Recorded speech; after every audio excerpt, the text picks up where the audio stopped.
پناہ مانگتا ہوں میں اللہ کی شیطان مردود سے۔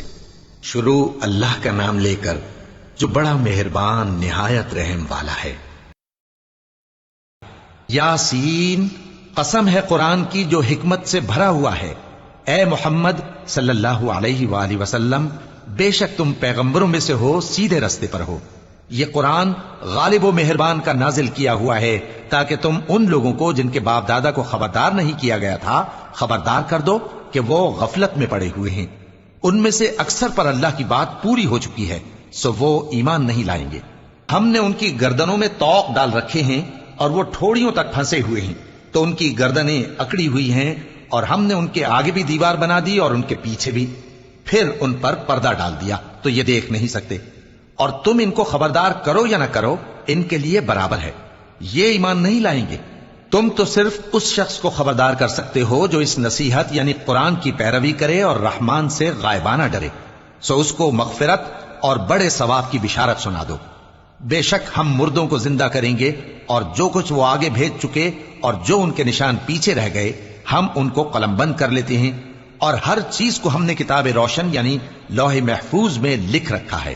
اور ان سے گاؤں والوں کا قصہ بیان کرو جب ان کے پاس پیغمبر آئے، یعنی جب ہم نے ان کی طرف 2 پیغمبر بھیجے تو انہوں نے ان کو جھٹلایا، پھر ہم نے تیسرے سے تقویت دی تو انہوں نے کہا کہ ہم تمہاری طرف پیغمبر ہو کر آئے ہیں۔ وہ بولے کہ تم اور کچھ نہیں مگر ہماری طرح کے آدمی ہو، اور رحمان نے کوئی چیز بھی نازل نہیں کی، تم محض جھوٹ بولتے ہو۔ انہوں نے کہا کہ ہمارا پروردگار جانتا ہے کہ ہم تمہاری طرف پیغام دے کر بھیجے گئے ہیں، اور ہمارے ذمے تو صاف صاف پیغام پہنچا دینا ہے اور بس۔ وہ بولے کہ ہم تم کو اپنے لیے منحوس سمجھتے ہیں، اگر تم باز نہ آؤ گے تو ہم تمہیں سنسار کر دیں گے اور تم کو ہم سے دکھ دینے والا عذاب پہنچے گا۔ انہوں نے کہا کہ تمہاری نحوست تمہارے ساتھ ہے، کیا اس لیے کہ تم کو نصیحت کی گئی؟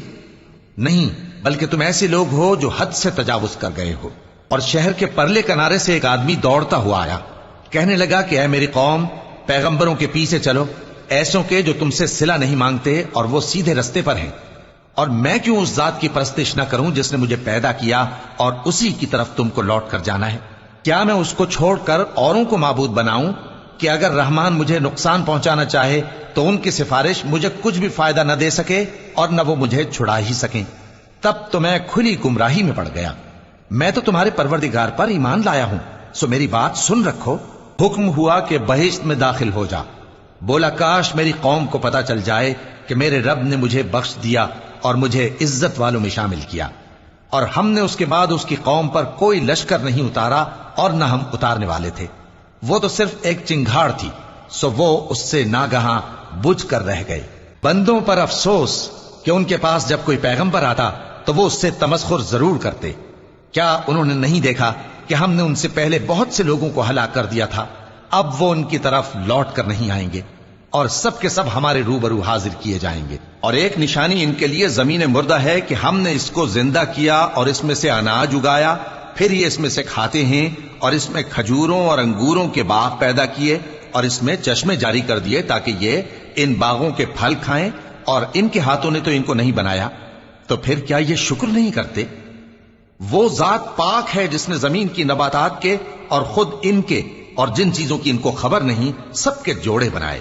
اور ایک نشانی ان کے لیے رات ہے کہ اس پر سے ہم دن کو کھینچ لیتے ہیں تو اسی وقت ان پر اندھیرا چھا جاتا ہے، اور سورج اپنے مقرر راستے پر چلتا رہتا ہے۔ یہ اس غالب و دانا کا مقرر کیا ہوا اندازہ ہے۔ اور چاند کی بھی ہم نے منزلیں مقرر کر دیں، یہاں تک کہ گھٹتے گھٹتے کھجور کی پرانی شاخ کی طرح ہو جاتا ہے۔ نہ تو سورج ہی سے یہ ہو سکتا ہے کہ چاند کو جا پکڑے، اور نہ رات ہی دن سے پہلے آ سکتی ہے، اور سب اپنے اپنے مدار میں تیر رہے ہیں۔ اور ایک نشانی ان کے لیے یہ ہے کہ ہم نے ان کی اولاد کو بھری ہوئی کشتی میں سوار کیا، اور ان کے لیے ویسی ہی اور چیزیں پیدا کی جن پر یہ سوار ہوتے ہیں۔ اور اگر ہم چاہیں تو ان کو غرق کر دیں، پھر نہ تو ان کا کوئی فریاد رس ہو اور نہ ان کو رہائی ملے، مگر یہ ہماری رحمت اور ایک مدت تک کے فائدے ہیں۔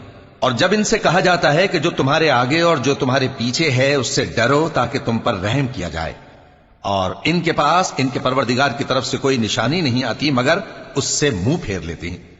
اور جب ان سے کہا جاتا ہے کہ جو رزق اللہ نے تم کو دیا ہے اس میں سے خرچ کرو، تو کافر مومنوں کے متعلق کہتے ہیں کہ بھلا ہم ان لوگوں کو کھانا کھلائیں جن کو اگر اللہ چاہتا تو خود کھلا دیتا، تم تو کھلی گمراہی میں ہو۔ اور کہتے ہیں اگر تم سچ کہتے ہو تو بتاؤ یہ وعدہ کب پورا ہوگا؟ یہ تو ایک چنگھاڑ ہی کے منتظر ہیں جو ان کو اس حال میں کہ باہم جھگڑ رہے ہوں گے آ پکڑے گی. پھر نہ تو یہ وصیت ہی کر سکیں گے اور نہ اپنے گھر والوں میں واپس جا سکیں گے.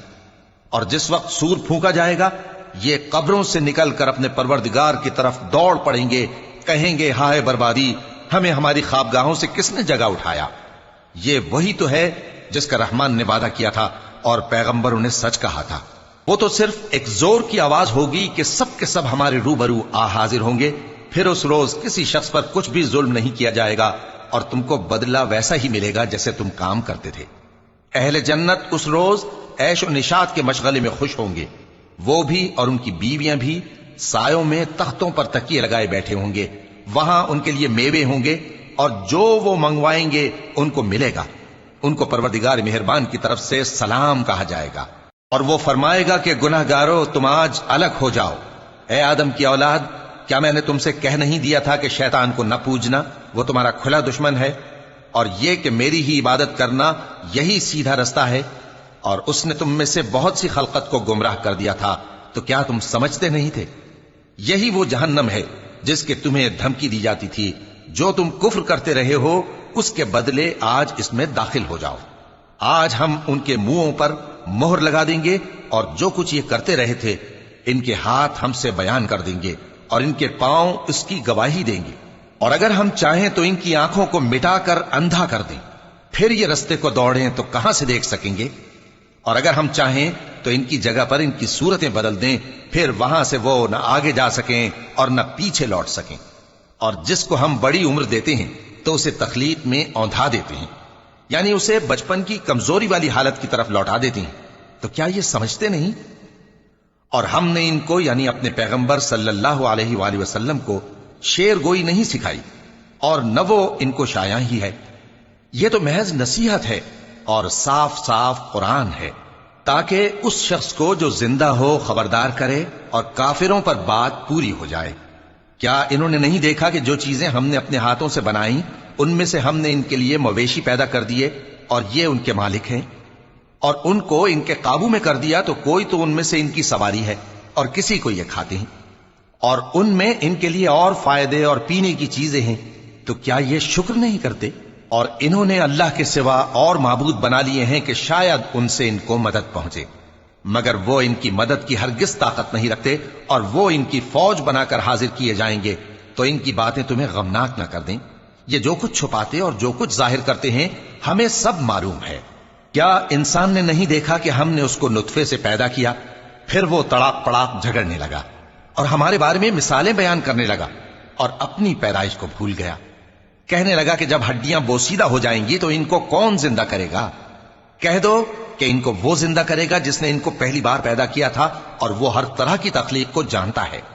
وہی جس نے تمہارے لیے سبز درخت سے آگ پیدا کی، پھر تم اس کی ٹہنیوں کو رگڑ کر ان سے آگ نکالتے ہو. بھلا جس نے آسمانوں اور زمین کو پیدا کیا، کیا وہ اس بات پر قادر نہیں کہ ان کو پھر ویسے ہی پیدا کر دے؟ کیوں نہیں؟ اور وہ تو سب کچھ پیدا کرنے والا کامل علم والا ہے. اس کی شان یہ ہے کہ جب وہ کسی چیز کا ارادہ کرتا ہے تو اس سے فرما دیتا ہے کہ ہو جا، تو وہ ہو جاتی ہے. وہ ذات پاک ہے جس کے ہاتھ میں ہر چیز کی حکومت ہے اور اسی کی طرف تم کو لوٹ کر جانا ہے.